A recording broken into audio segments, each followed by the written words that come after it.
Unlike some other programming languages, PHP itself is not actually object-oriented based. PHP is perfectly fine with us just going on and writing all of our PHP code in a procedural style as we've been doing up till this point. However, object-oriented programming does have some advantages to offer, and because of that, in more recent versions of PHP, object-oriented programming has become an option. PHP offers us different tools and language constructs that we need to be able to do object-oriented programming if we choose to. What kinds of advantages do we get by writing our code in an object-oriented style? Well, the object-oriented way of writing our programs was basically created because it offers improved reusability of the code we write, making it easier for us to both take the code that we have written and use it multiple times in multiple places, potentially in multiple projects. It also allows us to better reuse the code by taking code that we've already written and being able to more easily extend and modify that code so that we can potentially put it to work in situations that it perhaps wasn't originally intended for. What I'd like to do here in this file to demonstrate some of PHP's object-oriented capabilities is I'd like to say that we're writing ourselves a little program here, and this program is going to have a lot to do with boxes. Make up whatever excuse you want, but basically the idea here is that boxes are going to be something that's going to be crucially important to us here in this program. In order to be able to create what would be referred to as box objects, what we would first need to do is we would need to create what's called a box class. I'm going to insert a new set of PHP tags up at the top of my document, and in that section up at the top, I'm going to create a new class called box. Whenever you want to create objects in PHP, those objects have to be created from a thing called a class, and this is the basic way that a class in PHP looks. It starts off with the keyword class, followed by a name that you give it. The name is essentially an identifier. It's something that you choose. It is traditional to capitalize the name of your classes, although it's not actually required by the language. When we actually have a class like this, from this class we'll be able to create box objects when our script runs. What is an object actually? An object is actually a combination of pieces of data and actions that can take place typically on those pieces of data. So in procedural terms, what we would be talking about is an object being a combination of variables and functions. Here in my box class, if I decided that the two most important aspects of a box that I needed to keep track of were the box's width and height, I could do that by declaring variables to hold a width and height in my box class. I'll have a width variable and a height variable. Those two variables, though, when I declare them, I need to declare them in a very specific way. Because of the rules of scope that PHP has, which we've discussed previously, if I were to simply declare these two variables here inside this block, making up the body of the class, those two variables would only be in scope basically inside those curly braces. And in this particular situation, those variables actually need to become a part of every object that's created from this class. So really, we need for these two variables to not have function scope, we need them to have what is called class scope. We need to be able to access them from inside the class. There's going to be several different ways we're going to see that we'll be able to declare variables with class scope, but one of the first and simplest is to put the keyword var in front of those variables. When we declare a variable inside a class with the keyword var in front of it, we're essentially saying that variable will be a variable that will be accessible to an object created from this class. So if I create a box object from this class, that box object will have a width and height variable that will be accessible. If I create 1,000 boxes from this box class, each one of those 1,000 boxes will have its own width and height variable that will be accessible. So width and height then become two what we might refer to as data members of every box object that's created, essentially a place that each box object will be able to store a little bit of data about itself, in this case its width and its height. I mentioned that besides storing data, objects usually also store actions or behaviors or what we would call functions that can actually work on that data. So let's say that I wanted to create a function for my box class here, and I want the function to be called showBox. I could go ahead and create showBox like I would any other function, and for right now I'm just going to put an echo statement in it. I'm just going to have the echo statement say, I am a box. With just this little bit, we essentially have the basic parts we need for a pretty fully formed class. We have our box class, so we can create box objects. Every box object we create then will have a width and a height, and every box object will have a show box behavior, which will print out I am a box. So how would we then actually make use of that class? Jumping down here to the body of my document, I'm going to put in another set of PHP tags. And in this set of PHP tags, let me actually work with those box objects. Whenever I want to create an object from a class that I've written, I do that by using the keyword new. The keyword new is a command that's being given to the language that instructs it that we want to have a new object created.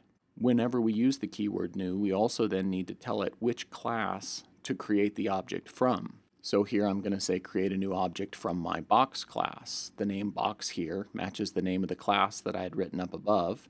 The parentheses after it we'll get to here in a little while. When this new statement actually executes, a new box object will be created and will be returned. I can then take that box object and store it in a variable.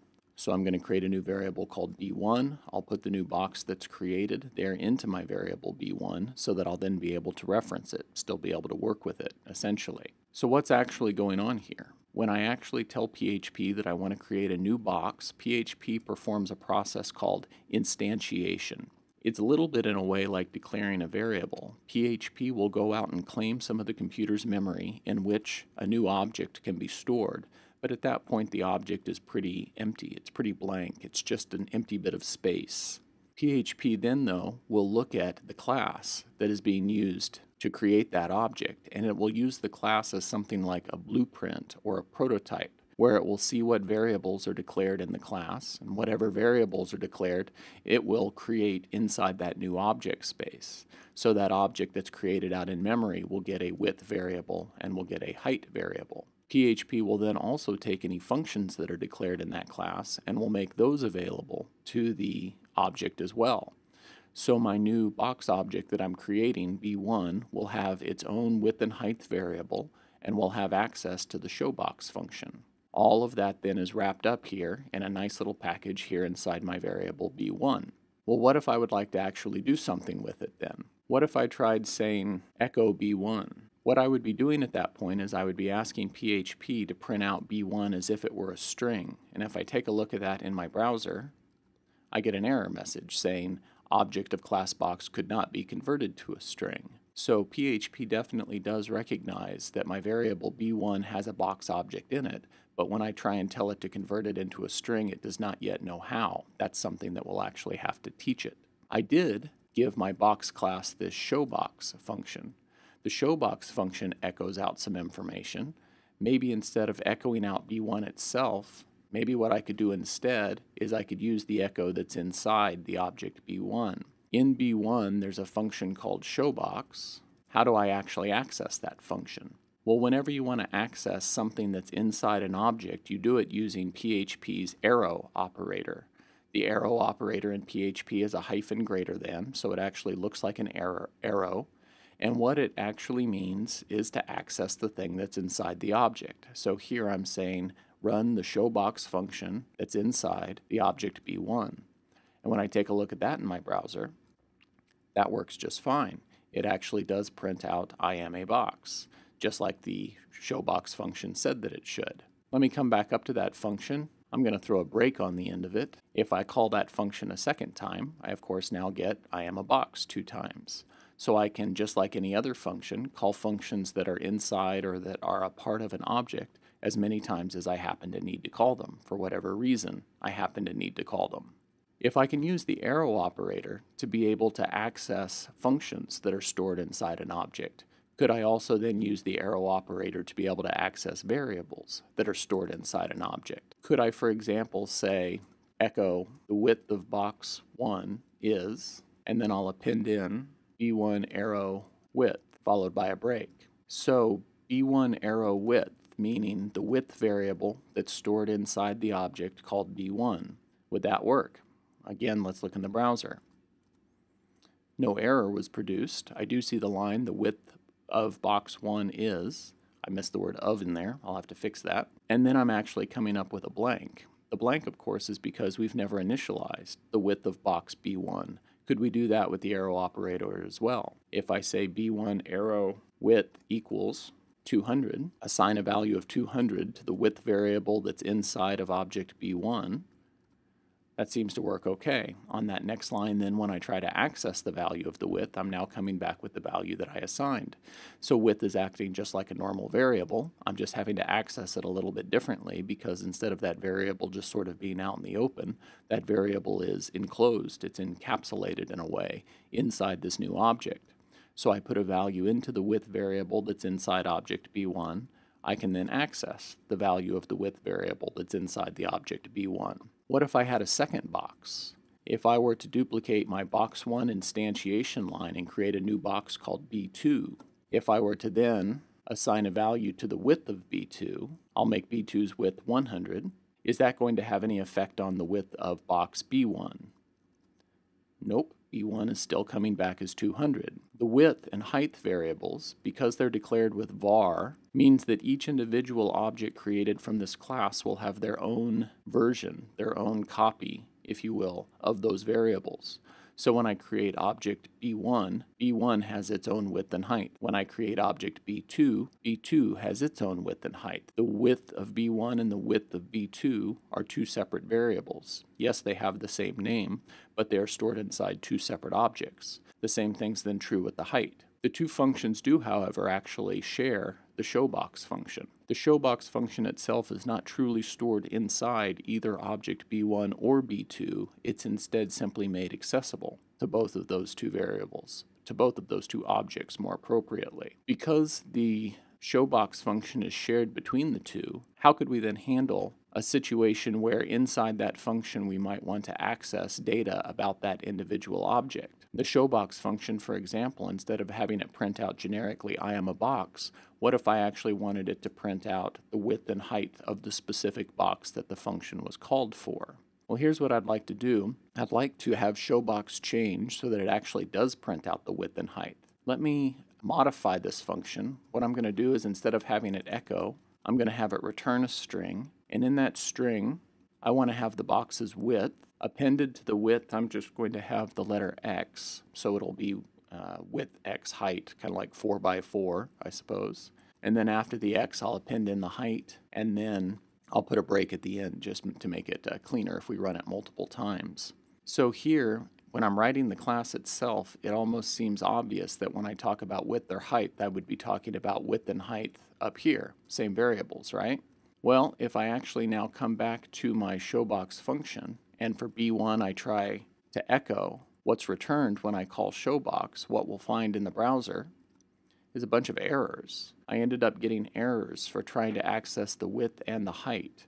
Both of those errors are occurring on line 8 of the script. If we take a look at line 8, the line it's actually complaining about is the line inside the showbox function. So even though it appears to be a simple thing, that width and height here in the showbox function would be referring to width and height that are declared here in the class, it's apparently not quite that simple. For starters, if you think about it, there would be scope issues trying to access the width and height this way. Variables that are declared outside a function in PHP are typically not available automatically inside a function, so there's already a little warning flag that should be going up right there. The other question is, when I call showbox for box B1, how does it know the width and height that I'm talking about here are the width and height for B1, not the width and height for B2 or some other width and height altogether? The way that we resolve all of these problems is with another new keyword. Actually, it's less a keyword than it is just a very special variable called this. The this variable, besides being a variable that's difficult to talk about because its name is this, what it is it's a variable that always refers to the current object. If I put the this variable in my showbox function where I access both the width and height, essentially what it means is that whenever I talk about the width here, the width that I'm talking about is the width for this object. This object meaning the object that showbox was called for. So if the showbox function is called for box B1 is this, so it's box B1, this is width that I want to use here in my output. Again, if showbox is called for box B2, then box B2 is this. So when I talk about the width and height of this, I'm talking about the width and height for box B2. Down below in the body, when I'm actually calling showBox down here, I'm doing it both times for box B1. Let me go ahead and change that to box B2. Let me bounce back up and let me also add in a setting for the height for both of my two boxes.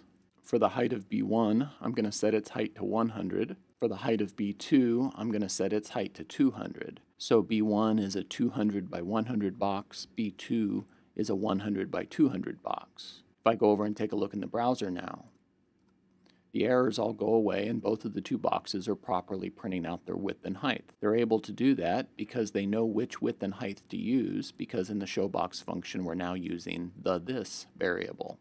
So when I call showBox for B1, it's B1's width and height that are used. When I call showBox for B2, it of course is B2's values that end up being used. So what we have so far is we have the ability to create classes.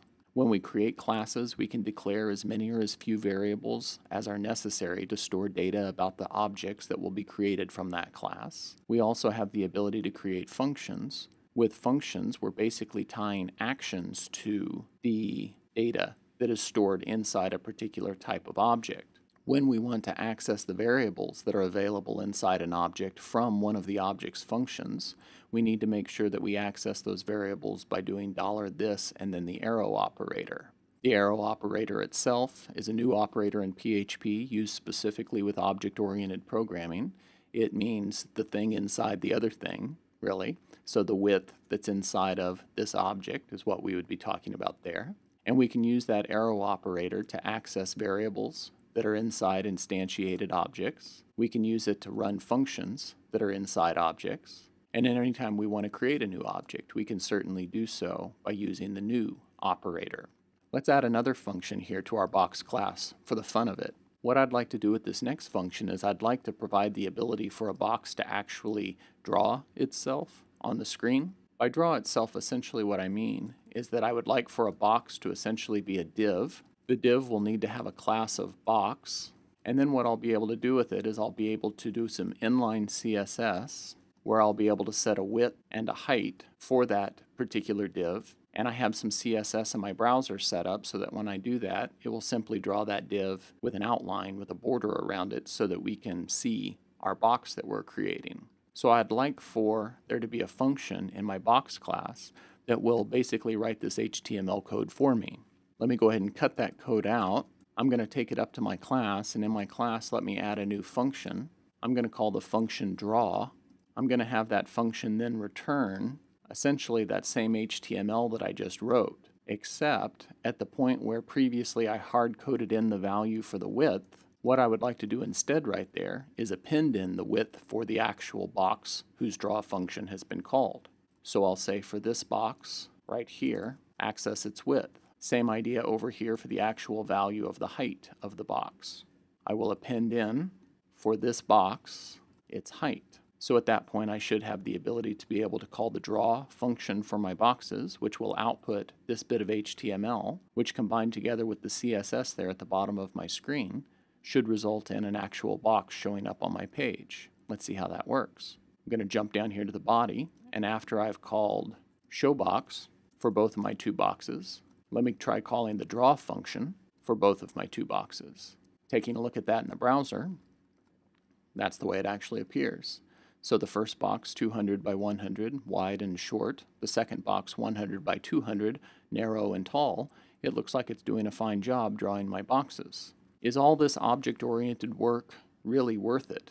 Obviously, there is an extra level of complication that we're getting into here by creating these classes. If you wanted to think about it, you could certainly probably imagine a way that all of this same capability could be done without ever venturing into object-oriented programming at all. If I had boxes, why couldn't I just have width and height as regular variables out in my PHP script? Why couldn't showBox and draw just be regular functions out in my PHP script? Well, by all means, they certainly could be. This is essentially providing us with a different technique, a different style that we're able to do the same work in that some people feel has nice advantages. Certainly one of the things I like about this particular solution, representing boxes with objects rather than standalone variables and functions, is what would happen if the number of boxes I had increased. Right now I have 2 boxes. Because of my object-oriented style, that means that essentially I have two variables. I have two B variables, $B1 and $B2, and those are the only two top-level variables I actually have or have to deal with. If I had 1,000 boxes to deal with, then I would have 1,000 variables, or maybe I would just create one array, and in that array I would store all my box objects. If I were to do the same thing, though, without object-oriented programming and I had 1,000 boxes, then I would need 1,000 widths and 1,000 heights, or at the least probably two arrays, one for all the widths, one for all the heights. Also, what about the functions? The way the functions work right now, show, box, and draw, the way they work in this object-oriented style is I call them directly from an object. I can say, hey B1, show yourself, show a box. I can say, hey B2, draw yourself. Notice that in neither situation am I actually having to pass anything to those functions. Because of the functions being a part of the object itself or accessible directly from the object, they already have access to the data that they need to be able to run without me having to pass anything to them. If those same two functions were written outside of an object-oriented setting like we have here, they could certainly still be made to work, but how would the showBox function know what box to show? Well, it would probably need to be passed a couple of arrays, or if at a very minimum, would need to be passed a width and a height. So the showBox function would get a little bit more complicated in what it would have to do every time I called it. The same exact thing would also be true for the draw function. The draw function would have to be passed information so that it knew which box to draw, whereas here in this object-oriented way of doing things, it knows because of the object that the function was actually called for. I mentioned previously that one of the advantages of writing things in this object-oriented style was the ability to be able to more easily reuse our code. One of the ways that we're going to learn to be able to more easily reuse our classes that we write like this is through a process called inheritance that we'll talk about later. The other way that we can more easily reuse our code, though, something that we can start thinking about right now, is simply by being able to store this information in a file and take that file from project to project. Let's say, for example, that I wanted to take my box class and I wanted to make it more reusable than it is right now. Well, one way I could certainly do that is what if I took my box class and I simply moved it over to a separate file, call it box.php, for example.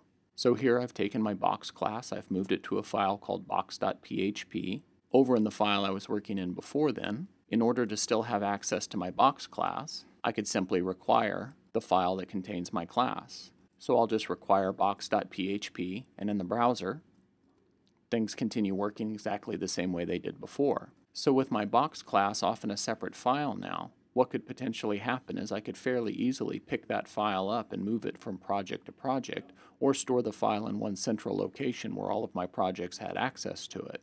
That would be a nice, easy way to do it. But what happens as we take this box class from project to project as sort of the scope, sort of the context, sort of the domain we're working in changes? What I refer to is here in this particular example, hopefully it made a bit of sense what we were talking about when we referred to the width and the height of a box.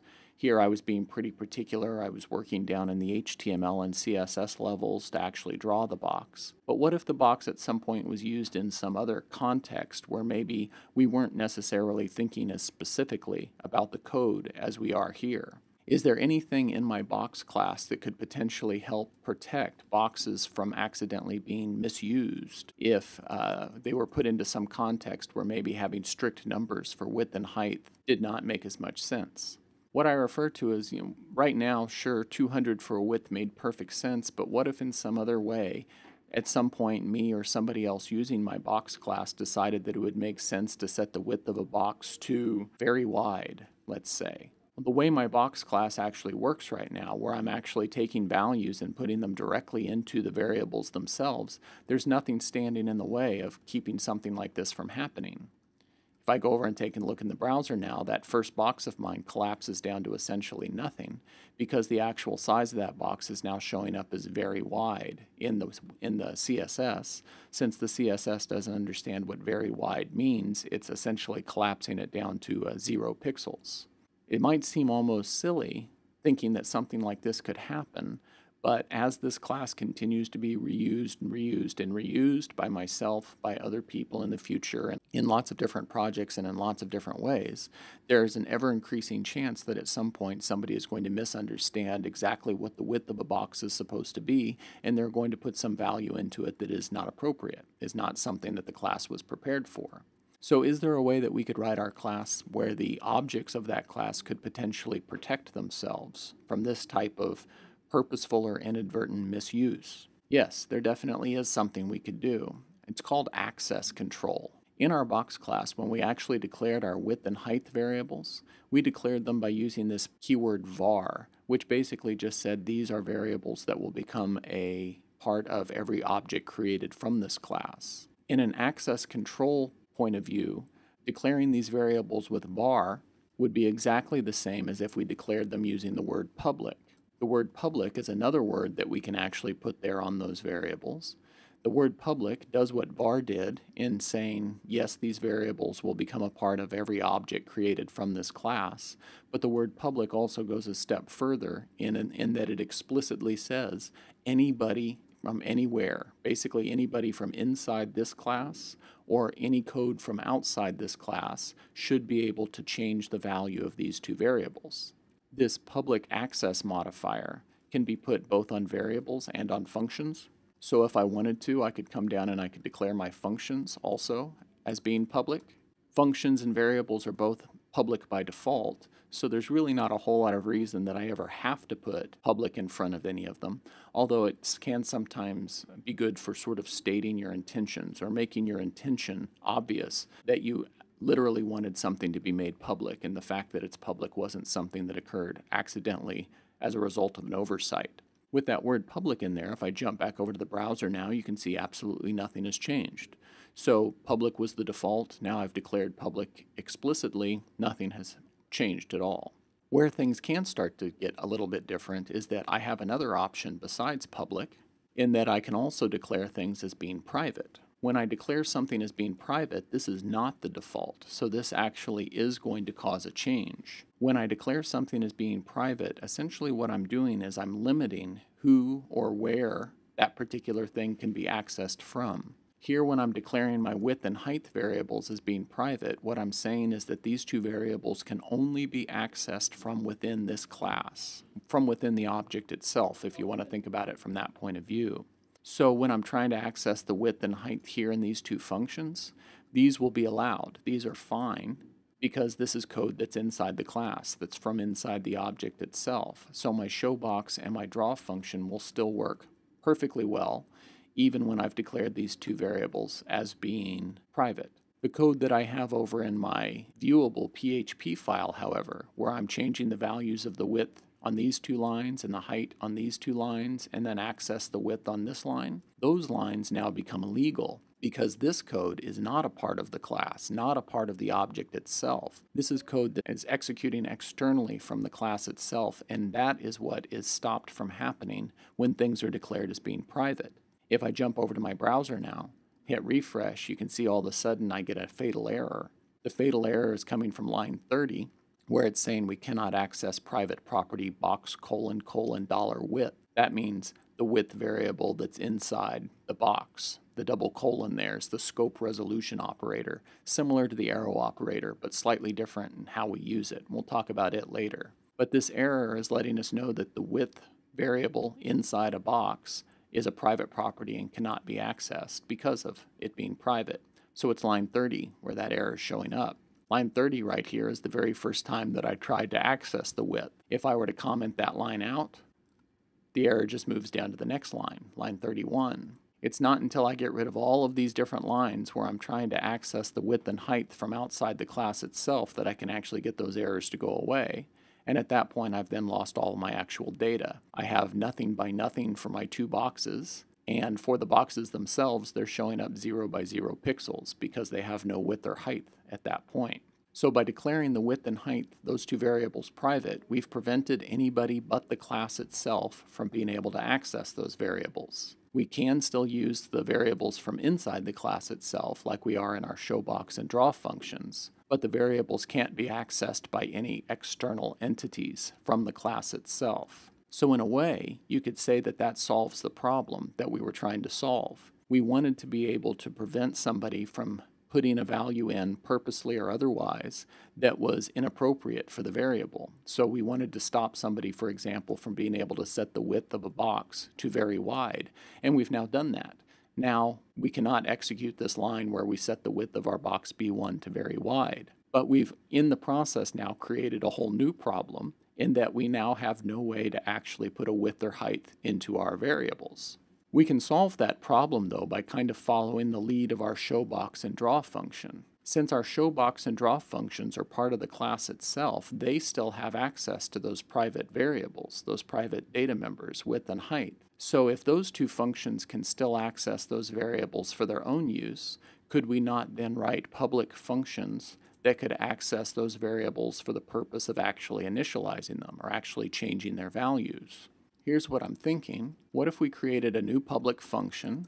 We could call it setWidth, and I could say that function's going to be passed a value. I'll just call it W. In that function then, what I could say is for this box, the box that this function is being called for, set its width equal to the value of whatever is in the W variable. So I could call this function for one of my boxes, pass it what I want the width to be, and this function would then take that width and put it into the width variable for me. Back over in my displayable file, that would mean that on a line like this, where I was setting the width for B1, I could now change that. It could become B1 call the setWidth function and pass it a size. I'll set it to 200, for example. If I jump over to my browser and take a look, that seems to have worked. The 200 for the width of box B1 went in and is being used for that box properly. I could do something very much like that then also for B2.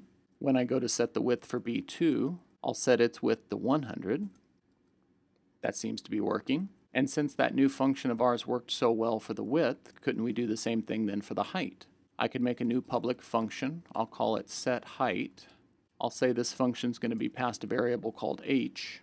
And when this function runs for this object's height, I want to assign it the value that's in the h variable. There we are. Let me give it a try.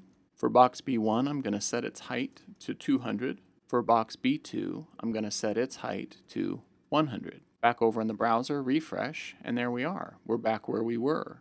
So despite the fact that I took those two variables and made them private so not anybody can access them, I've now restored my ability to be able to put values into those variables by using these two functions I've made up called setWidth and setHeight. If I wanted to be able to have the ability to access those two variables independently, I could certainly create functions called getWidth and getHeight.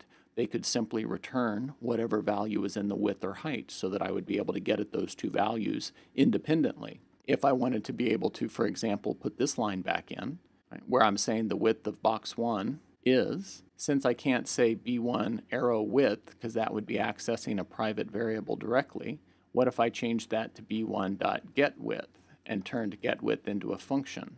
Back over in my class, I could put in public function getWidth. Don't really need to pass it anything. Instead, I could just have the function return the box that it was called for's width. While I'm at it, for good measure, what if I go ahead and also make a getHeight function? The getHeight function can be called getHeight, and it will simply return this object's height value. In the browser, now I've got my line up at the top that says the width of box 1 is 200 back. In object-oriented terms, very often we find ourselves needing to create these kinds of functions.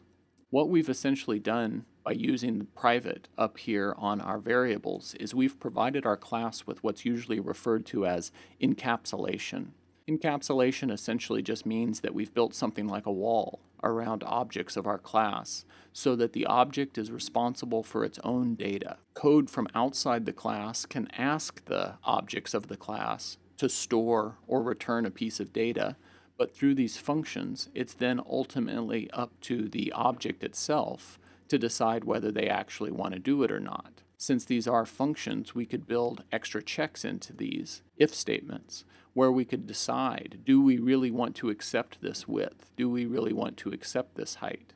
Through this encapsulation, essentially our objects become protected from the outside world, which is another layer in the solution to making this class more portable, in that if I take it and I pick it up and I move it to a different project or use it in a different way, because the class maintains a wall between itself and the outside world, there's less chance that as I move it from project to project, something that's happening externally could lead to a corruption inside the object itself. As far as the set width, set height, get height functions go, they themselves are sometimes referred to as setters and getters. Sometimes people refer to the functions that are used to set values in an encapsulated object as setters. Others sometimes will call the functions used to get values getters. Other terms you may hear is sometimes the set functions are referred to as mutators, functions that mutate or change an object. The get functions are sometimes referred to as accessors, functions that let us access different values inside the class or inside the objects. Have we achieved good encapsulation here? If I go back over to my displayable page again, remember what started this whole problem was being able to set very wide for the width of my box. Can I not still do that? I sure can. I can still right now put in very wide for the width of my box. So all that trouble, and in a way, I actually haven't really fixed the problem yet. But could I at this point? I think maybe is a more important question. The way things were before was we didn't have any immediate way to even be able to stop somebody from being able to assign an invalid value to the width. But now with this new encapsulated setup, by forcing values that are going to be put into my box objects to go through functions, I now have a very easy and logical place where I can determine if a value is appropriate before I allow it to be set. So for here in this case, I'm talking about my set width function. What I'd want to do is I'd want to make sure that any width being set, any value of $W, I would want to make sure that that value is numeric, and I would want to make sure that it is positive, greater than 0. I would be able to do that at this point pretty easily just with an if statement. I could use PHP's isNumeric function. I could say if $W is numeric, and if $W is, let's say, greater than or equal to 0. If both of those things are true, then I could go ahead and assign the value of $W to the width. So set width at that point then is protecting the width variable. Set width is something like a bouncer or a gatekeeper for any incoming width data. Any incoming width data can only get into my class now through the set width function because the width variable itself is encapsulated, it's private. And whenever a new piece of data does come in through the set width function now has the ability to evaluate that data and make sure it appears to be appropriate before it actually lets it stick around. If the incoming piece of data doesn't appear to be appropriate, then it won't get assigned to the width variable. If we wanted to, we could just leave it at that and just say no value is assigned. Or if we wanted to, we could go ahead and provide something of a default value. I think that's what I'll do here, just so we can see it a little bit better when it happens.